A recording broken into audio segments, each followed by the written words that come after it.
ভাই। মিরাজ কোটিপুর থেকে গরিব হয়ে গেছো নাকি তুমি? জি ভাই, আমার কাছে তো এখনো শালিমা বিল্ডার্স নাই। এই কি ব্যাপার, তুমি বড়লোক হয়ে গেছো? কিন্তু বড়লোক আছে, কিন্তু ওরে গরিব বানাই ফেলছো তুমি। ভাবছি মেঘলাকে আবার বিয়ে করে আবার রাজ করব। রাজি? না ভাই, আমি রাজি না। মানুষের টাকা পয়সা পাইলে অহংকার বেড়ে যায়।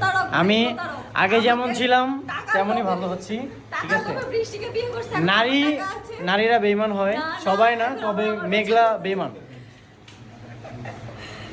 টাকার লোভে বৃষ্টিকে বিয়ে করেছে, এখন আবার গরিব হয়ে যাওয়ার পরে মেঘলা, আবার তোমার কয়টা আমাকে লাগে? করতে চায়।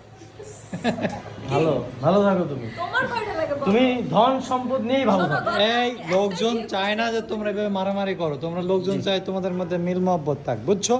জি, অডিয়েন্স হ্যাঁ, sorry বলো, audience এর জন্য ভালোবাসা sorry বলো। দিচ্ছে। অডিয়েন্স আপনাদের কাছে সরি, যত দ্রুত সম্ভব আমার প্রথম ওয়াইফ মেঘলা, ওর কাছে ফিরে যাওয়ার চেষ্টা